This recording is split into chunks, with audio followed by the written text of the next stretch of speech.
Maka pembagian adanya dosa besar dan dosa kecil ini juga dijelaskan di dalam surat An-Najm ayat 32. Surat An-Najm ayat 32. Allah Ta'ala menyebutkan alladzina yajtanibuna kabairal ismi wal fawahisha illa al-lamam. Kata Allah Subhanahu wa Ta'ala, orang-orang yang menjauhi dosa-dosa besar, ya, orang-orang yang menjauhi dosa-dosa besar, wal fawahisha illa lamam, dan perbuatan keji selain daripada kesalahan-kesalahan kecil. Illa lamam ini artinya adalah kesalahan-kesalahan kecil. Inna rabbaka wasi'ul maghfirah. Sesungguhnya Rabbmu Allah Subhanahu wa Ta'ala maha luas ampunannya. Maka di dalam ayat ini juga Allah menyebutkan orang-orang yang menjauhi perbuatan-perbuatan dosa-dosa besar, kecuali ya kesalahan-kesalahan kecil. Ini menunjukkan ada dosa-dosa besar dan ada juga dosa-dosa kecil. Baik, jadi artinya jamaah sekalian, Al-Qur'anlah yang membagi adanya dosa besar dan dosa kecil. Lantas apa pengertian dari dosa besar dan dosa kecil itu? Ya, maka pengertiannya, jamaah yang dimuliakan Allah, para ulama mencoba untuk memberikan pengertian dari dosa besar dan dosa kecil. Maka para ulama menyebutkan pengertian dari dosa besar atau yang disebut dengan al-kabair itu disebutkan bahwasannya yang dimaksud dengan dosa besar itu adalah dosa yang mengharuskan adanya had, ya, di dunia atau yang diancam oleh Allah dengan neraka atau laknat serta murka darinya. Jadi, jemaah yang dimuliakan Allah, suatu dosa itu bisa disebut sebagai dosa besar manakala indikasi pertamanya adalah adanya had ataupun hukuman, ya. Had itu jamaknya adalah hudud, ya, yang artinya adalah sanksi atau hukuman di dunia, ya, sanksi ataupun hukuman di dunia, di mana had ini telah dijelaskan hukumannya berapa, jenisnya bagaimana di dalam Al-Quran maupun hadis Nabi. Maka setiap dosa yang ketika seseorang melakukannya dan Allah menjelaskan hukumannya di dunia secara spesifik, maka itu yang disebut dengan dosa besar.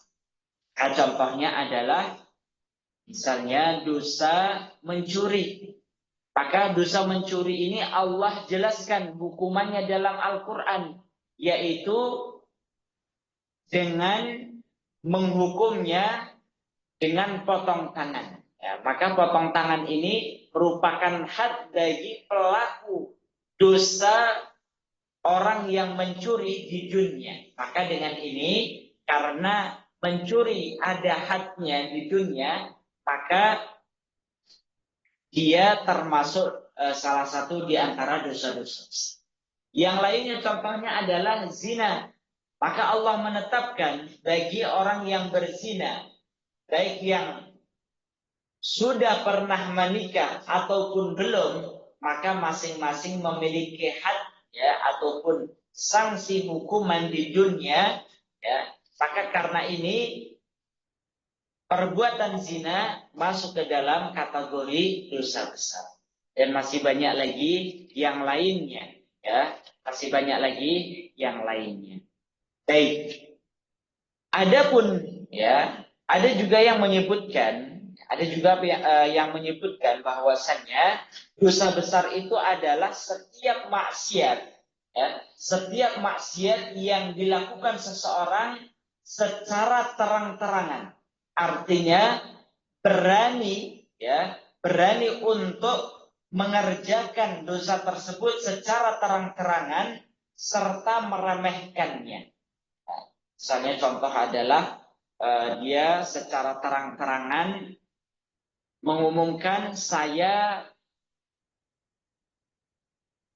pecinta khamar misalnya, saya pecinta suka mencuri, saya pecinta untuk berzina dan seterusnya. Maka dan dia melaksanakannya secara terang-terangan, kemudian merasa bangga dengan perbuatannya, maka ini juga kategori ataupun pengertian yang disebutkan oleh para ulama tentang makna dari dosa besar itu sendiri. Baik, jamaah yang dimuliakan Allah, ini yang pertama, pengertian dari dosa besar, dan Rasulullah pernah menyebutkan tentang dosa-dosa besar ini. Rasulullah menyebutkan, ijtanibu as-sab'al mubiqat. Hindarilah oleh kalian 7 dosa yang mencelakakan. Apa ketujuh dosa tersebut? Rasulullah menyebutkan, para sahabat bertanya, apa saja ketujuh dosa tersebut? Rasulullah menyebutkan, asyirku billah, syirik kepada Allah, wasihru, sihir, wa qatlun nafsi allati harramallahu illa bil haq, membunuh jiwa yang diharamkan oleh Allah untuk dibunuh kecuali dengan alasan yang dibenarkan. Contoh alasan yang dibenarkan itu bagaimana? Membunuh kok alasannya dengan alasan yang dibenarkan itu diperbolehkan. Contohnya adalah kisos, orang membunuh maka hadnya adalah kisos, dibunuh balik. Maka orang yang ditugaskan oleh negara untuk membunuh orang yang telah membunuh orang lain, maka itu adalah pembunuhan yang dibenarkan di dalam Islam. Wa aklur riba, memakan riba. Wa aklu malal yatim, makan harta anak yatim. Wa tawalli yaumaz zahab, lari dari medan pertempuran. Wa qadful muhsanatil mu'minatil ghafilat, dan menuduh melakukan perbuatan zina kepada muslimah yang mukmin dan menjaga kehormatannya. Nah, ini adalah contoh dosa besar yang disebutkan oleh Rasulullah SAW.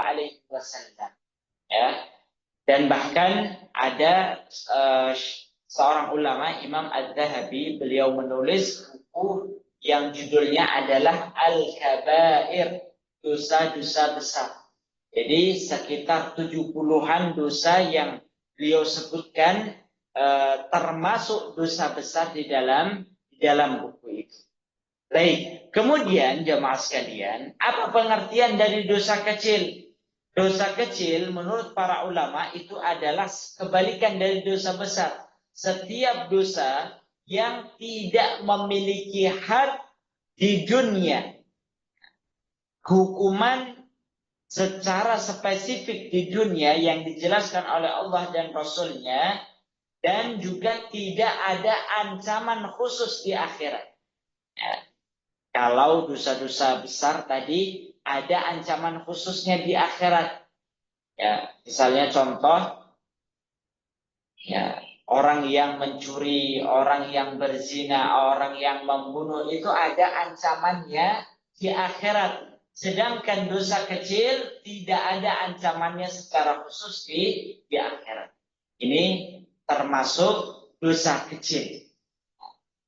Ataupun pengertian yang lainnya, dosa kecil itu adalah setiap perbuatan yang dilakukan karena lalai, lupa, dan orang yang menyesali perbuatannya.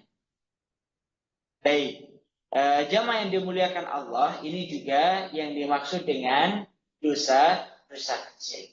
Rasulullah menyebutkan contohnya adalah sebagaimana hadis Nabi, kutiba ala ibni Adam nasibuhu minaz zina. dicatat atas manusia bagiannya dari perbuatan zina itu adalah fal'ainani zinahuma an-nazar. Dua mata zinanya itu adalah melihat hal-hal yang diharamkan oleh Allah. Wal udhunan zinahuma al-istima'.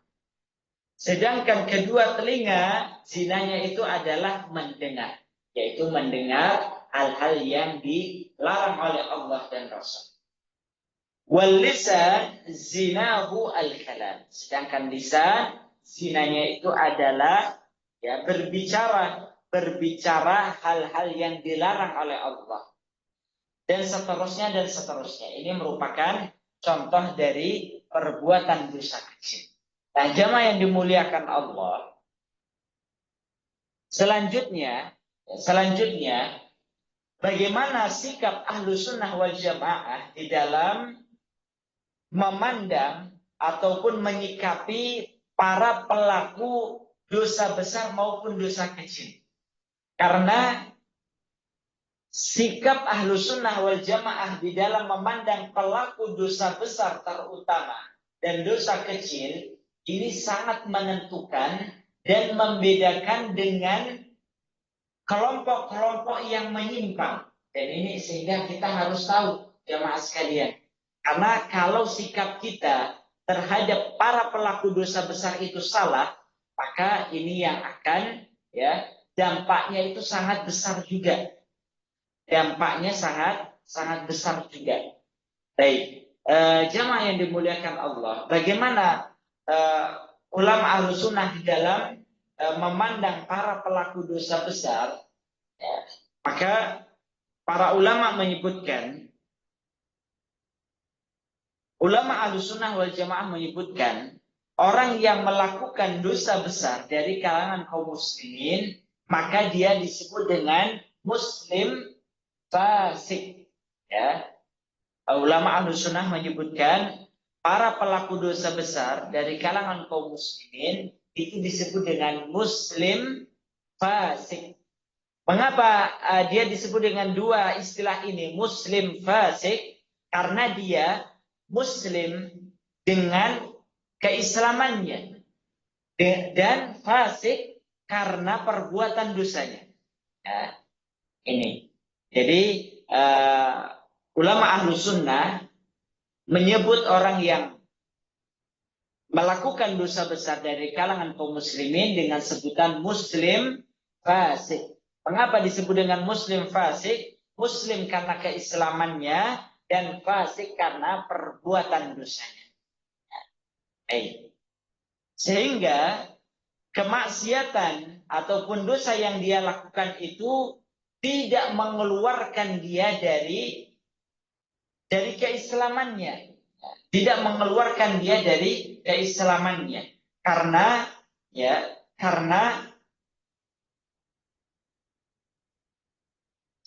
keimanannya itu sedang menurun. Ya, keimanannya sedang menurun ataupun berkurang. Kemudian Imam At-Tahawi, penulis kitab Aqidah At-Tahawiyah, beliau menyebutkan, ya, ulama Ahlus Sunnah wal Jamaah itu menyebutkan menyikapi para pelaku dosa besar, sikap mereka itu adalah nahnu la nukaffiru ahadan min ahlil kiblah bi dzambin yusibu.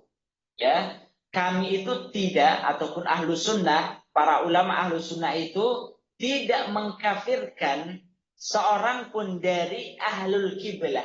Ahlul kiblah itu siapa jemaah sekalian? Selama dia sholat, ya, selama dia muslim, kiblatnya itu adalah satu, ya, menghadap Ka'bah, maka ketika dia melakukan dosa besar, maka kita tidak mengkafirkannya, ya, tidak menganggapnya dia keluar dari agama Islam, selama dia tidak menghalalkan dosa tersebut, ya, selama dia tidak menghalalkan dosa tersebut. Misalnya contoh, ya, dia mencuri. Maka ulama Ahlus Sunnah wal Jamaah memandangnya dia adalah muslim yang fasik itu tadi, dan dia tidak keluar dari agama Islam. Kemudian ya, dan selama juga dia tidak menghalalkan, melegalkan perbuatan itu. Misalnya contoh tadi saya melegalkan pencurian, ya. Maka kalau melegalkan pencurian, maka dia bisa keluar dari agama Islam. Namun selama dia tidak melegalkan, memperbolehkan perbuatan-perbuatan dosa, maka dia tidak disebut keluar dari ajaran Islam. Maka yang berbahaya itu apa jemaah sekalian? Seseorang sudah melakukan perbuatan dosa dan melegalkannya, ya, menganggapnya hal itu boleh untuk dilakukan. Nah, ini sangat berbahaya sekali, ya, karena ini berkaitan dengan perbuatan dan keyakinan. Makanya kalau ada orang yang melegalkan perbuatan zina misalnya, ini sangat berbahaya sekali, bisa mengeluarkan dia dari ajaran Islam. Maka kita sudah pernah membahas tentang nawaqidul Islam, nawaqidul iman, hal-hal yang membatalkan keislaman seseorang, hal-hal yang membatalkan keimanan seseorang. Salah satunya adalah menghalalkan, ya, menghalalkan tadi perbuatan-perbuatan yang diharamkan oleh Allah Subhanahu wa taala. Kita mungkin sering mendengarkan, ya, orang-orang liberal terutama, ya, orang-orang liberal itu menghalalkan secara langsung maupun tidak langsung, misalnya melegalkan, ya, membenarkan perbuatan zina ataupun LGBT misalnya. Maka ini perbuatan yang sangat berbahaya sekali. Meskipun dia tidak melakukannya, ya, seseorang tidak berzina, namun dia menghalalkan, memperbolehkan perbuatan zina, maka ini dosanya lebih besar, lebih berat dari orang yang dia melakukan zina namun dia tidak menghalalkan perbuatan itu. Dia tahu bahwasannya saya melakukan zina ini, perbuatan ini dilarang oleh Allah, ya. Maka ini berbeda keadaannya dengan mereka yang menghalalkan, memperbolehkan, melegalkan perbuatan zina itu.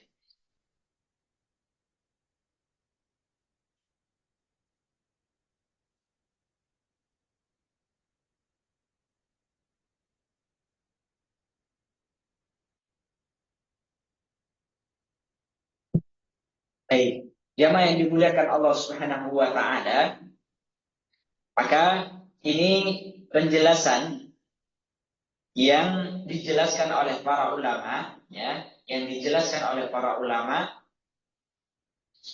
Dan selanjutnya, ya, selanjutnya para ulama Ahlus Sunnah wal Jamaah dan tadi para pelaku dosa besar itu disebut sebagai muslim fasik dan tidak dikafirkan karena kemaksiatannya dan tidak mencapai keimanan yang sempurna meskipun dia tetap memiliki keimanan yang pokok, ya. Jadi ulama Ahlus Sunnah tadi di dalam menyikapi para pelaku dosa besar itu mereka menyebutnya sebagai muslim fasik. Muslim karena keislamannya, fasik karena perbuatan dosa yang ia lakukan. Dan dia tidak keluar dari ajaran Islam, agama Islam, selama dia tidak melegalkannya, menghalalkannya. Ya, kalau dia sudah menghalalkan perbuatan dosa, baik dia melakukannya ataupun tidak, maka ini urusannya beda lagi. Maksudnya adalah dia melakukan hal-hal yang membatalkan keimanan. Meskipun ini nanti perlu adanya cross check, check and recheck dan seterusnya. Ya. Kemudian dia kondisi keimanannya itu adalah tidak sempurna. Kondisi keimanannya sedang tidak sempurna. Ya, karena apa? Ya karena perbuatan dosanya itu tadi. Karena sebagaimana yang sudah kita jelaskan, pengertian iman menurut Ahlus Sunnah wal Jamaah adalah al-imanu yazidu wa yanqus. Yazidu bitta'ah wa yanqusu bil maksiyah.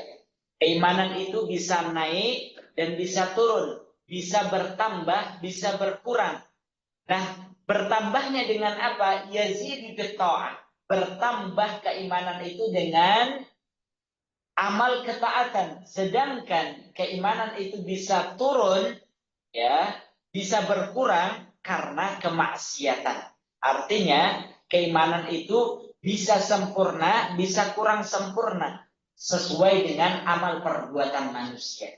Namun, selama dia mukmin, muslim, mengaku sebagai orang muslim mukmin, ya, maka di dalam hatinya itu ada pokok iman, ya, ada pokok keimanan. Apa itu pokok keimanan?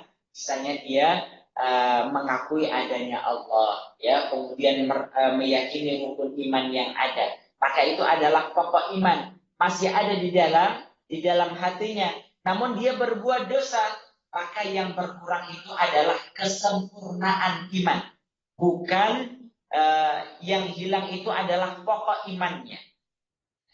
Baik, jamaah yang dimuliakan Allah, ini yang harus kita fahami. Mengapa kita harus jelaskan, ya? Mengapa kita harus jelaskan seperti ini, jamaah sekalian? Karena yang pertama, ini berkaitan dengan, ya, berkaitan dengan status seorang mukmin. Kalau kita salah di dalam menyikapi para pelaku dosa besar, misalnya kamu melakukan dosa besar, ya, kamu keluar dari Islam, ini konsekuensinya sangat berat sekali, Pak, ya, Bapak Ibu sekalian. Apa konsekuensinya? Ini berkaitan dengan hukum-hukum di dunia, ya, hukum-hukum di dunia, misalnya masalah warisan.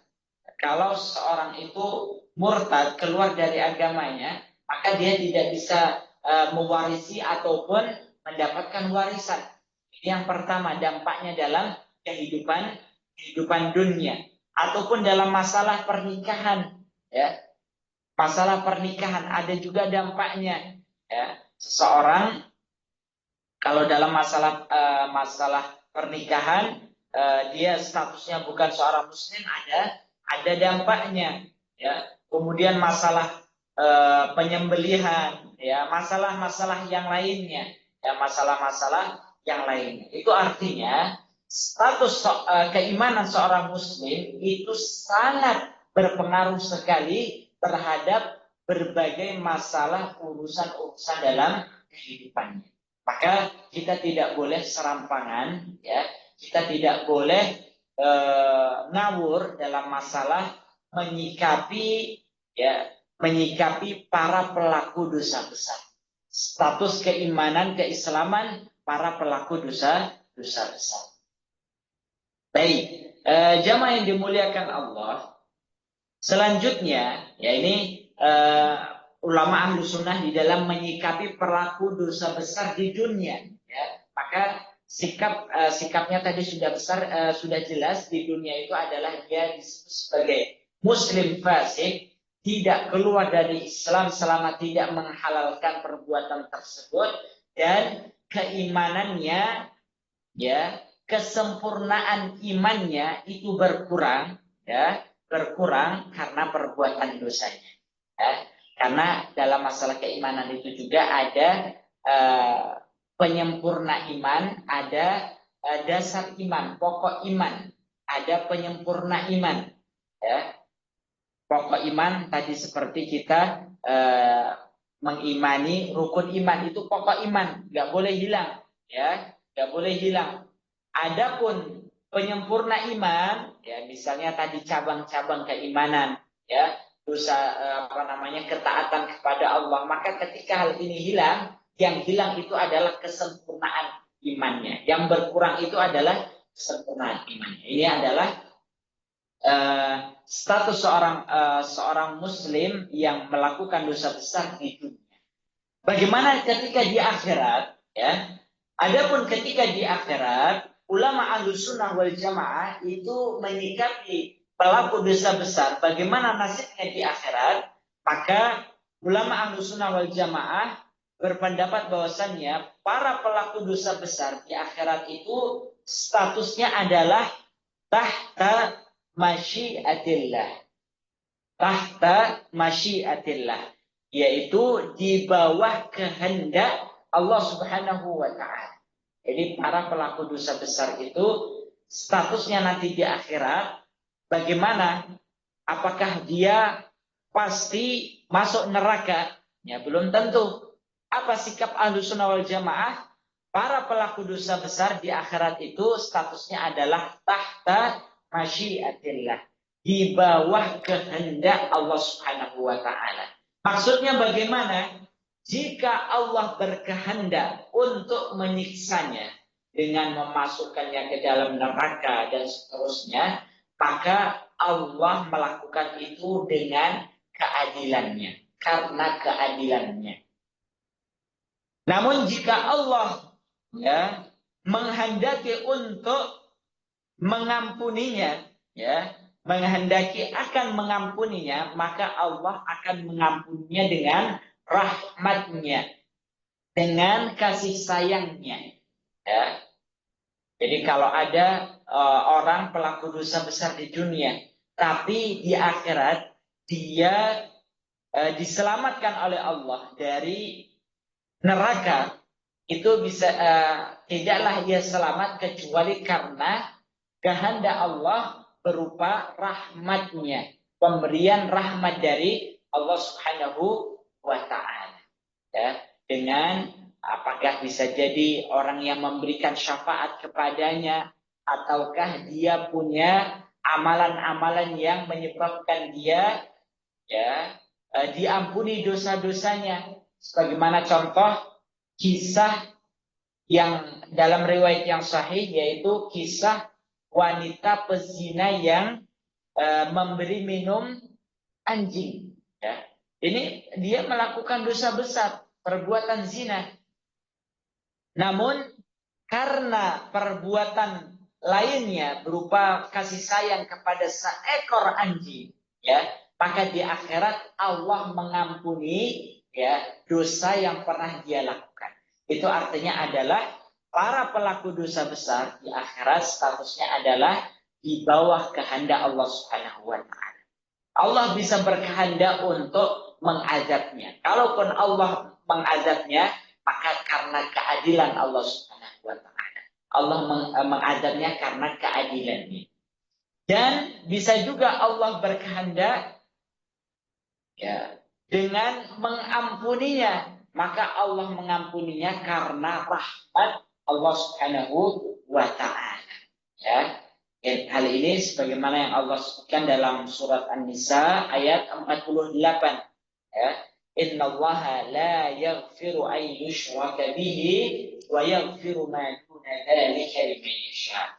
Allah tidak akan mengampuni dosa syirik, dan Allah akan mengampuni segala dosa yang lainnya, selain daripada perbuatan syirik, jika Allah menghendakinya. Jika Allah menghendakinya. Baik, ini menjadi dalil bahwasannya para pelaku dosa besar itu di akhirat tidak lantas langsung masuk neraka, kekal selamanya dan seterusnya. Baik, jamaah yang dimuliakan Allah. Selanjutnya,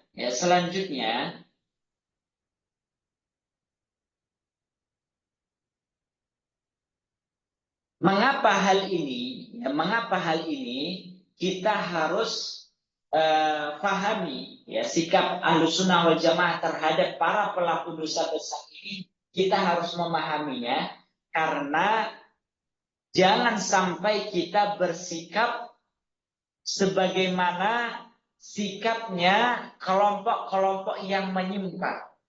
Kelompok-kelompok yang menyimpang dari ahlu sunnah wal jamaah itu mereka memiliki sikap tersendiri di dalam memandang para pelaku dosa besar. Contohnya apa? Contohnya adalah ya kita sebutkan kelompok Khawarij. Kelompok Khawarij itu di dalam memandang pelaku dosa besar di dunia, maka sikap mereka di dunia itu adalah pelaku dosa besar itu sudah keluar dari ajaran Islam di dunia, Pak. Sedangkan di akhirat, ya, pelaku dosa besar masuk neraka kekal selama-lamanya. Ini ekstrim, Pak. Nah, ini ekstrim. Baik. Selanjutnya kelompok ya Mu'tazilah. Kelompok Mu'tazilah ini juga memiliki sikap yang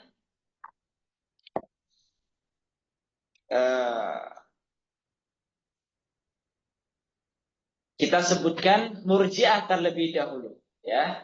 Murji'ah terlebih dahulu bahwasannya kelompok ataupun golongan Murji'ah ini menyebutkan ataupun berpandangan bahwasannya pelaku dosa besar itu sama sekali tidak ada pengaruhnya antara perbuatan dosa yang dia lakukan dengan keimanan yang ada dalam hatinya. Jadi dia mau melakukan dosa besar, dosa kecil itu nggak ada dampaknya sama sekali terhadap keimanannya. Ya. Jadi mereka memandang pelaku dosa besar itu dia Muslim, ya, dia Muslim, dan tidak dia Muslim dan mukmin dan tidak berpengaruh sekali terhadap keislaman dan keimanannya.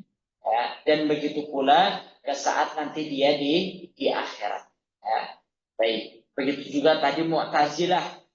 Orang Mu'tazilah itu mengatakan bahwasannya dia ya para pelaku dosa besar itu dia tidak disebut dengan mukmin ya dan tidak disebut juga dengan kafir ya. Ini artinya adalah mereka mensikapi para pelaku dosa besar itu berada di dua ya manzilah, dia tidak kafir, dia tidak musyrik. Ya. Maka ini tentunya juga salah ya. Kalau Ahlussunnah wal Jamaah tetap mengakuinya sebagai seorang muslim, sedangkan mereka tidak mengakuinya sebagai seorang muslim. Ya. Baik, jamaah yang dimuliakan Allah, ini adalah yang harus kita ketahui terkait dengan perbedaan sikap Ahlussunnah wal Jamaah terhadap para pelaku dosa besar dengan kelompok-kelompok yang menyimpang lainnya. Ya. Nah, apa dalil yang digunakan oleh Ahlussunnah wal Jamaah sehingga sikap mereka terhadap pelaku dosa besar itu pertama tetap mengakuinya sebagai seorang muslim, namun muslim yang fasik, kemudian tidak keluar dari Islam ya, selama tidak menghalalkannya ya, dan sikap bahwasannya perbuatan dosa besar itu akan mengurangi kesempurnaan imannya. Maka dalilnya itu adalah ulama Ahlussunnah mengambil dalil sebagaimana yang Allah sebutkan di dalam surat Al-Hujurat ayat 9 sampai 10. Coba kita perhatikan. Surat Al-Hujurat ayat 9 sampai 10. Allah Subhanahu wa taala berfirman, "Wa in ta'ifatani minal mu'minina qatatalu fa aslihu bainahuma." Allah Subhanahu wa taala menyebutkan jika ada dua kelompok dari orang-orang beriman iqtatalu yang berperang ya, jadi sesama muslim berperang bunuh-bunuhan ya, maka perintah Allah adalah fa aslihu bainahuma, maka damaikanlah antara keduanya. Ya. damaikanlah antara keduanya. Ila akhiril ayat. Nah, di dalam ayat ini berbicara, ya ayat ini berbicara tentang dua kelompok dari kalangan orang beriman yang sedang melakukan dosa besar. Berupa apa, Pak? Dosa besarnya membunuh, ya, membunuh termasuk dosa besar. Namun Allah menyebutkan kedua kelompok orang yang beriman, ya, orang yang beriman yang saling memerangi, saling ingin membunuh, itu Allah sebut dengan wa in ta'ifatani minal mu'minin. Jika ada dua kelompok dari orang-orang beriman. Jadi Allah menyebutkan para pelaku dosa besar, dua kelompok yang melakukan dosa besar berupa saling memerangi, saling membunuh, itu masih Allah sebut dengan minal mu'minin, dari orang-orang beriman. Itu artinya adalah Allah masih menyebut para pelaku dosa besar dengan sebutan orang-orang beriman. Ya. Jadi artinya meskipun dia melakukan dosa besar berupa membunuh saudara muslimnya, ya, masih Allah sebut dengan orang beriman. Ya, artinya dia tidak keluar dari Islam. Ya, dia tidak lantas otomatis keluar dari Islam. Karena Allah menyebutkan di dalam ayat ini dengan kata orang beriman.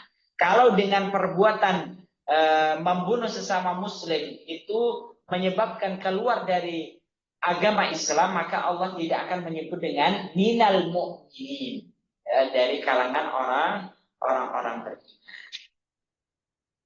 Hey.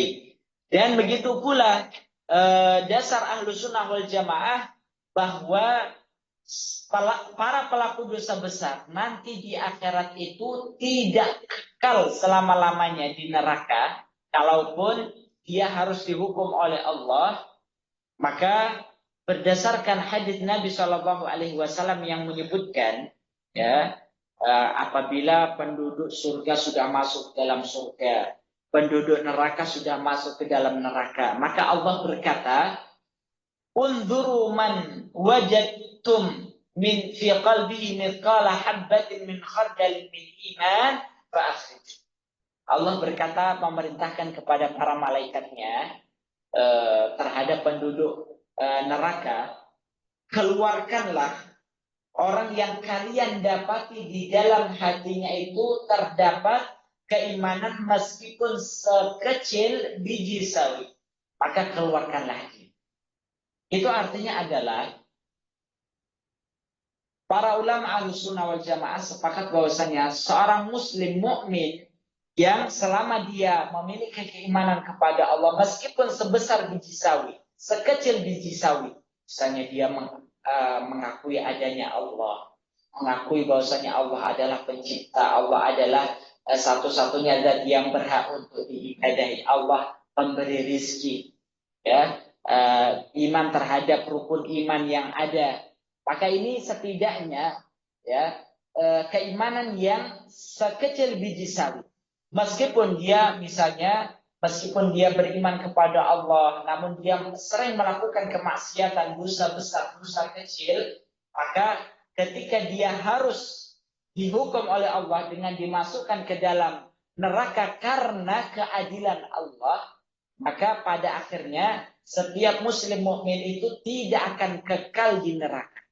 Pada akhirnya dia akan dikeluarkan dari neraka, kemudian dimasukkan ke dalam sungai kehidupan, ya, untuk dibersihkan, ya, kemudian setelah itu dimasukkan ke dalam surga Allah Subhanahu wa taala. Nah, jamaah yang dimuliakan Allah, ini adalah dalil Ahlus Sunnah wal Jamaah di dalam menyikapi, ya, di dalam menyikapi para pelaku dosa besar. Nah, jamaah yang dimuliakan Allah, sedikit memberikan gambaran ataupun berbicara masalah sikap orang-orang beriman terhadap, ya, saudara muslimnya yang melakukan kesalahan dosa. Kita itu, Pak, ya, di dalam menyikapi saudara-saudara kita yang mungkin dia melakukan kesalahan, dosa, ya, baik dosa besar maupun dosa kecil, itu terkadang sikap-sikap umat Islam itu kalau tidak diatur sedemikian rupa, tidak dibimbing oleh bimbingan Al-Quran dan hadis Nabi, itu sangat liar sekali, Pak. Jangankan orang yang melakukan dosa besar, melakukan kesalahan saja, ya, terkadang sikap seorang muslim terhadap muslim lainnya itu sangat ekstrim sekali.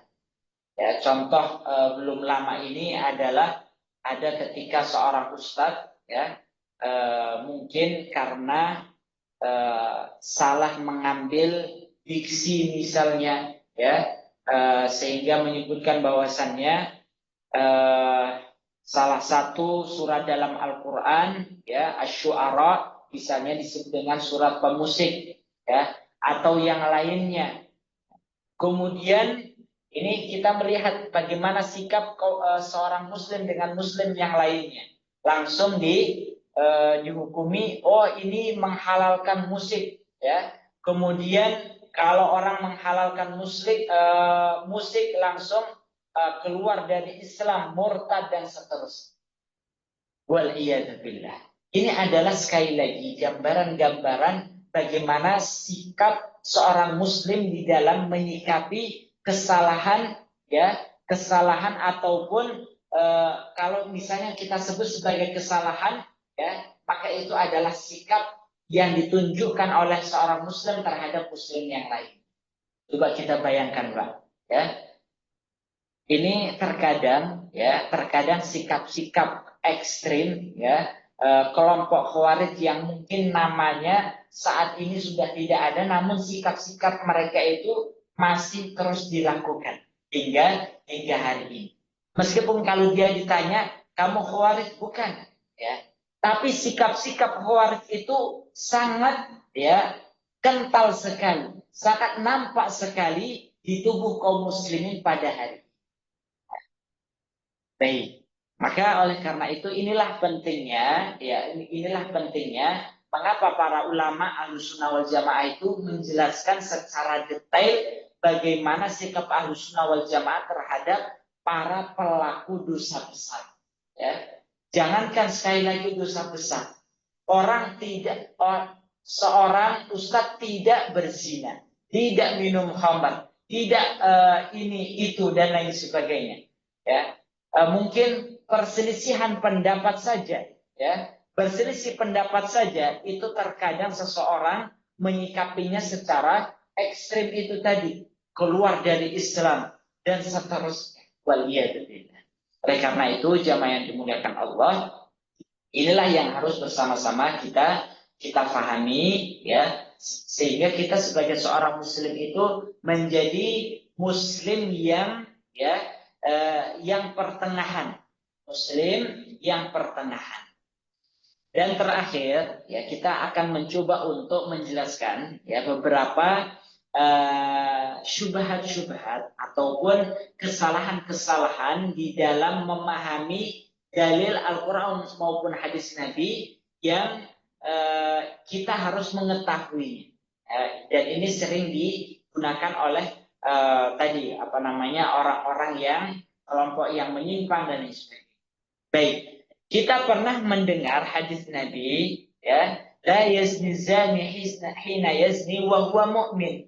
Tidaklah orang yang berzina ketika dia berzina itu disebut sebagai seorang yang beriman, ya, ataupun wala yasriku sarik hina yasrik wa huwa mu'min, dan tidaklah orang yang mencuri saat dia mencuri itu disebut sebagai orang yang beriman. Maka hadis ini oleh kelompok Khawarij itu dijadikan dalil sebagai ini loh dalil kalau orang itu melakukan dosa besar yaitu kafir, ya, karena tadi Rasulullah menyebutkan berzina, kalau dia sedang berzina maka dia tidak beriman, artinya dia keluar dari Islam. Maka bagaimana ulama Ahlussunnah di dalam menjelaskan hadis ini?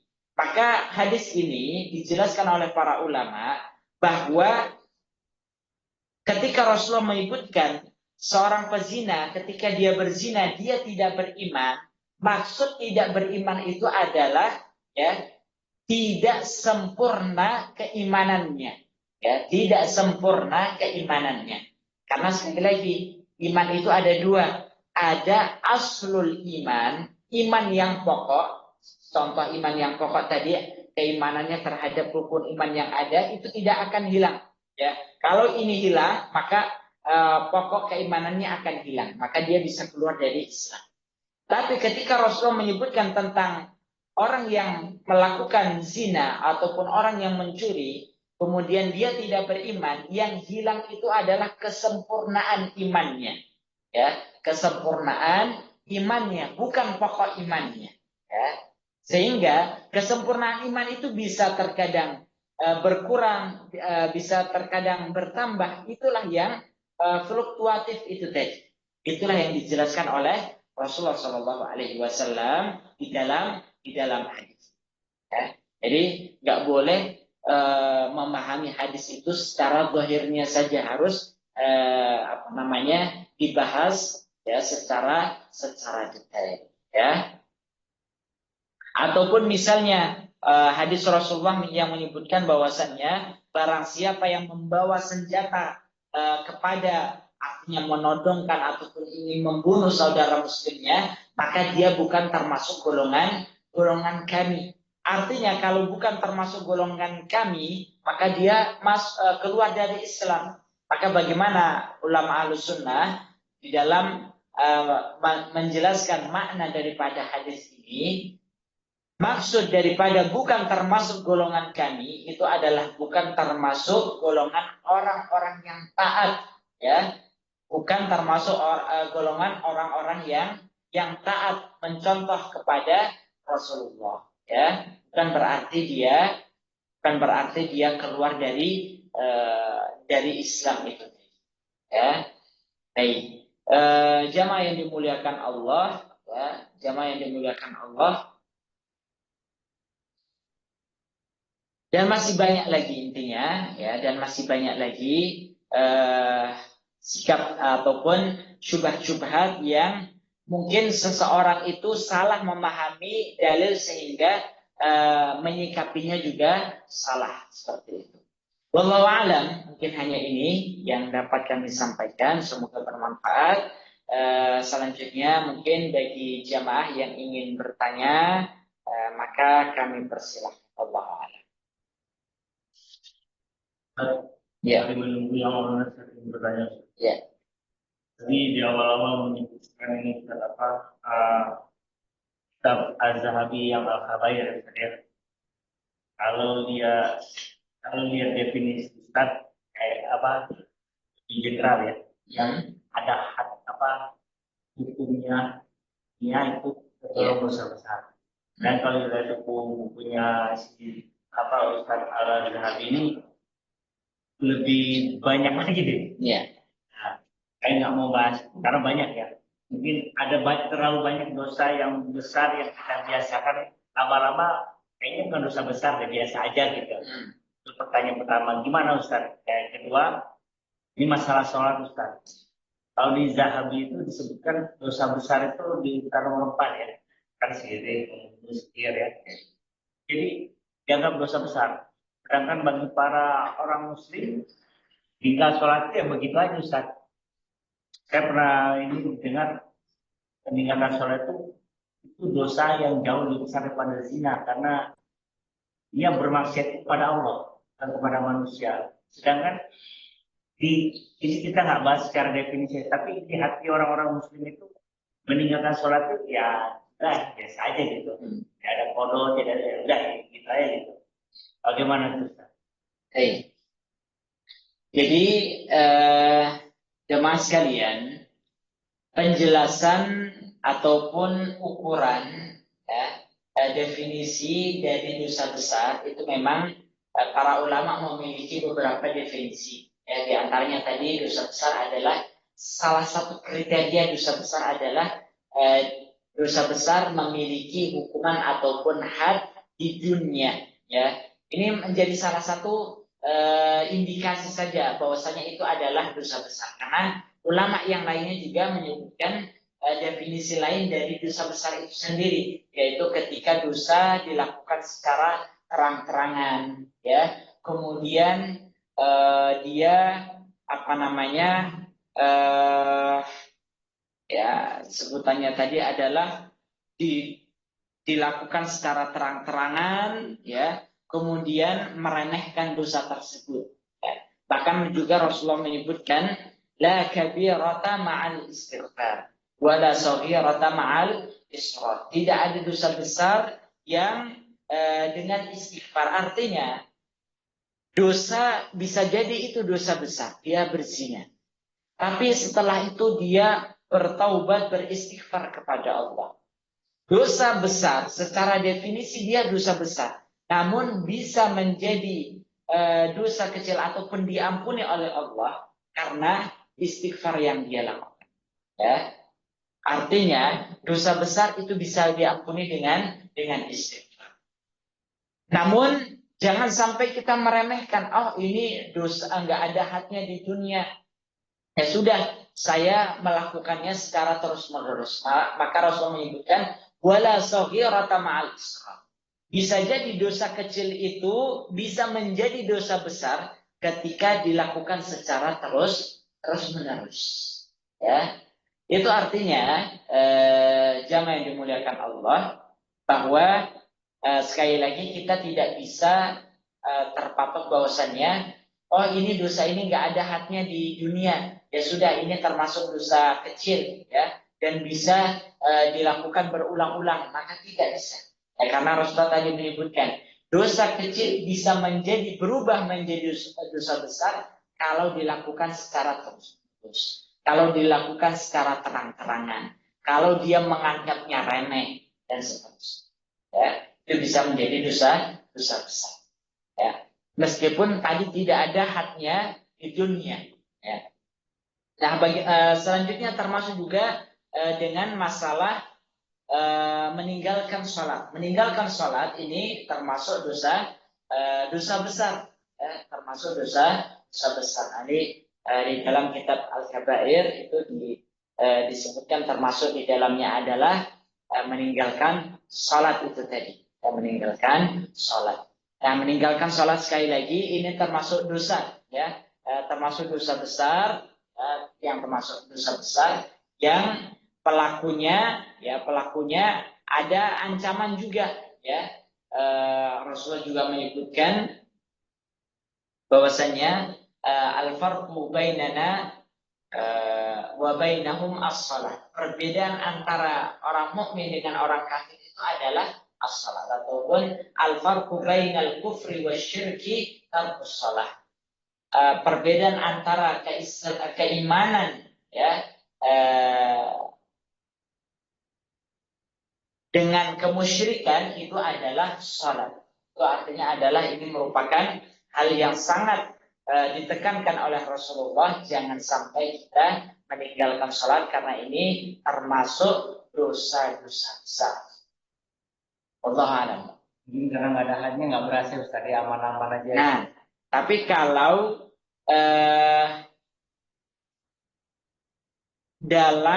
jadi seperti ini. Bisa jadi dosa itu tidak dijelaskan hadnya secara spesifik. Namun kalau ada pemerintahan Islam,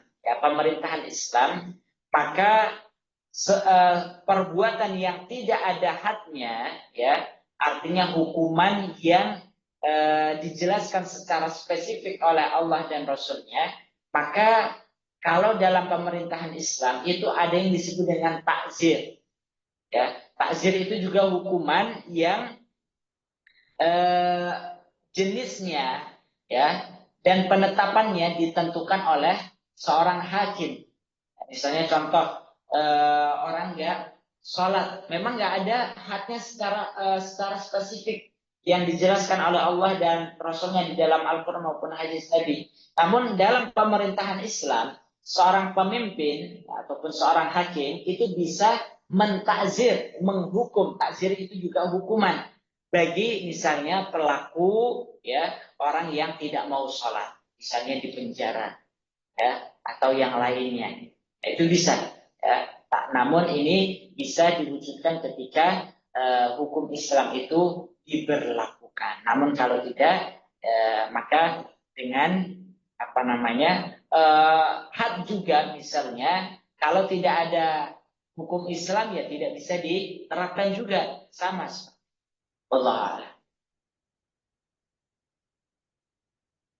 Ya. Ya.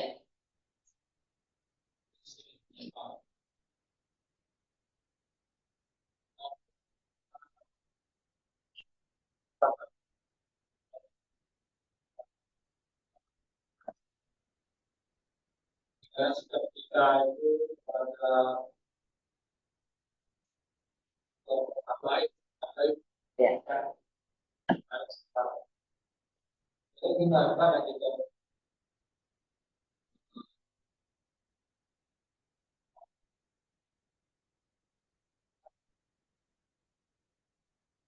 ya salah kan Ya. siap dari Baik. Jadi, jemaah sekalian, terhadap apa namanya permasalahan ini, memang kita harus petakan ya apa yang menjadi latar belakang isu ini mencuat, ya. Apa yang melatar belakangi? Pasti ada latar belakangnya. Maka ada beberapa latar belakang. Yang pertama, ada tendensi politik, ya. Jadi satu kelompok yang tidak ingin salah satu oknum, ya, dari para habaib itu memiliki apa namanya pengaruh dalam politik, dan ini sudah pernah terjadi di dua apa namanya 212, ya. Artinya kalau oknum Habib ini memiliki pengaruh dalam masalah politik, ini akan merugikan kelompok yang lainnya, sehingga isu ini dipakai untuk melemahkan Habib ini. Ini yang pertama. Jadi karena apa namanya faktor politik itu ada. Kemudian yang kedua, faktor untuk menjauhkan umat Islam dari ajaran Islam itu juga ada, ya. Yang ingin dihantam itu adalah ajaran Islamnya, sehingga dengan apa namanya dengan isu ini Islam itu tercoreng, ya. Orang nggak mau belajar agama lagi dan seterusnya. Yang ketiga, memang ini adalah karena faktor beberapa respon sebagian orang, ya, eh, terhadap perilaku beberapa oknum yang tadi apa namanya eh, terlepas dia benar atau tidaknya sebagai Habib keturunan Rasul, namun perilakunya menyimpang, ya, perilakunya menyimpang, seperti suka mengobrol apa namanya kisah-kisah, cerita-cerita khurafah dan seterusnya. Maka ini direspon dengan respon seperti itu. Namun ala kulli hal, ya, terlepas dari berbagai faktor-faktor yang ada, sikap kita sebagai seorang muslim bagaimana terhadap isu ini? Yang pertama, kita tidak perlu masuk ataupun ikut campur di dalam isu ini ataupun memperkeruh apa namanya isu ini. Cukup sikap kita yang pertama itu jelas terhadap sesama muslim, ya, terhadap sesama muslim. Kalau dia berbuat salah, ya, kalau dia berbuat salah, apakah dia Habib ataukah tidak, maka wajib bagi kita untuk menasihatinya, meluruskannya. Jadi kalau ada meskipun Habib dia berbuat dosa, ya harus kita nasihati, ya harus kita tegur, amar ma'ruf nahi mungkar, ya. Kemudian kalau dia melakukan perbuatan yang khurafat dan seterusnya, harus kita luruskan. Kalau ada pemahamannya yang menyimpang, ya harus kita luruskan. Jangan sampai karena Habib pasti benar semuanya, tidak ada. Tidak ada yang maksum kecuali Rasulullah Shallallahu Alaihi Wasallam. Ini sikap kita yang pertama, ya. Sikap kita yang pertama seperti itu jelas. Kemudian yang kedua, ya, kita sebagai seorang Muslim harus saling mencintai. apakah dia Habib ataukah tidak, sesama Muslim kita harus saling mencintai. Ya, tidak boleh menuduhnya, tidak boleh merendahkannya dan lain sebagainya seperti itu. Nah, yang sekarang terjadi itu adalah sesama Muslim justru saling mencela dan lain sebagainya, dan ini tidak benar. Terlepas dari apakah dia betul-betul Habib ataukah tidak, maka itu bukan urusan kita, ya, bukan urusan kita. Karena urusan kita hanya sesama Muslim. Kalau dia Muslim, ya taat baik, maka kita sikapi dengan baik seperti itu. Ya, terlepas kalaupun dia mengaku, katakanlah dia mengaku Habib tapi misalnya tidak bersambung misalnya, ya, maka dia berdusta, ya, dan itu urusannya dia dengan Allah Subhanahu wa taala, ya, urusannya dia dengan Allah. Ya, maka sikap kita sesama Muslim itu harus saling menghormati, sebagaimana Rasulullah menyebutkan, al-mu'min lil mu'min al-bunyan yashuddu ba'dhum ba'dha la yadlimu wa la yaghfiru wa la yaghfiru. Seorang muslim, al-muslim ma'aful muslim, ya, seorang muslim itu adalah saudara bagi muslim yang lainnya. Dia tidak boleh menghinanya, tidak boleh mencelanya dan seterusnya, ya. Itu kemudian terkait dengan masalah nasab juga, ya. Apakah kalau misalnya seseorang itu dites DNA, kemudian secara DNA dia bersambung, belum tentu secara nasab tersambung, ya, karena antara DNA dengan nasab itu tentunya berbeda, ya. Secara biologis mungkin tersambung, ya, secara biologis tersambung, misalnya contoh anak hasil zina. Kalau secara ilmu kesehatan di tes DNA nyambung nggak Pak? Nyambung. Tapi kalau secara nasab enggak. Seperti itu. Itu juga bedanya. Jadi teori tes DNA dan sebagainya juga belum bisa memastikan seseorang itu tersambung nasabnya ataukah tidak. Maka kita nggak perlu capek-capek, ya. Itu adalah biarlah urusan ada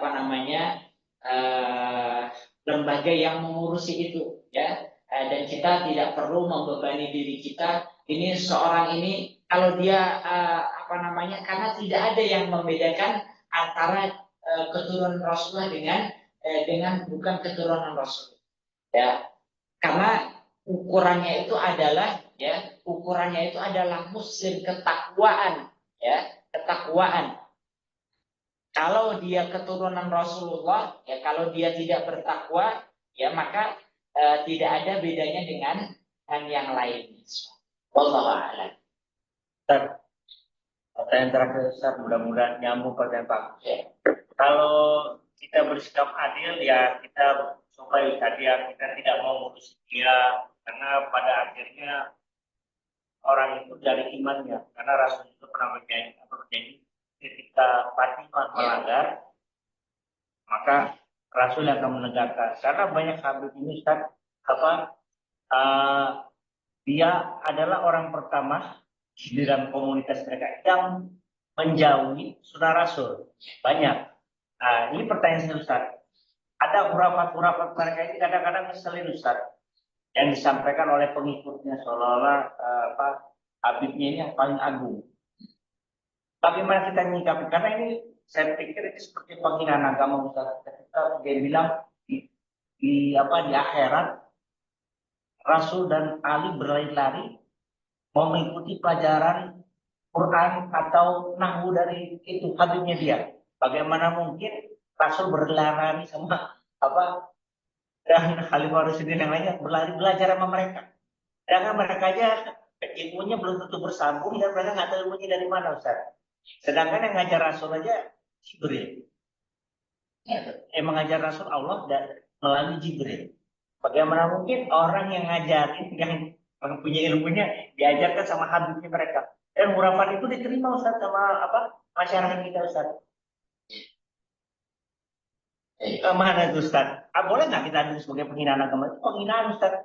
Ya, Jadi siapapun dia, ya siapapun dia, Habibkah ataukah bukan, ketika dia menyampaikan ajaran-ajaran yang tidak benar, perbuatan bid'ah ataupun khurafat dan yang lainnya, wajib untuk kita luruskan, ya wajib untuk kita luruskan. Dan orang yang mencari sebenarnya kenapa ya kenapa orang-orang ataupun oknum-oknum apa namanya Habib ini ya tadi suka mengumbar cerita-cerita khurafat, saya sering bertemu dengan Rasulullah, saya ini itu dan sebagainya. Tujuan utamanya hanya ingin mencari popularitas nama agar orang-orang itu menghormatinya, ya, kemudian memberikan keuntungan duniawi untuknya dan seterusnya, ya, menghormatinya sampai penghormatan yang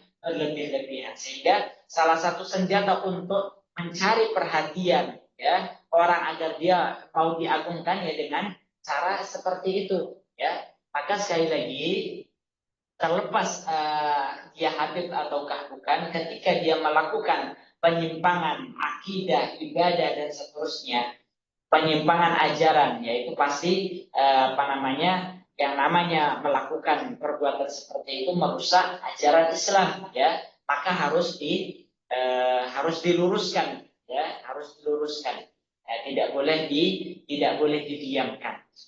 Jangan sampai wah ini Habib harus kita hormati, ya kita hormati sebagai seorang muslim, namun yang namanya kesalahan ya harus diluruskan, harus. Allah alam. Cukup?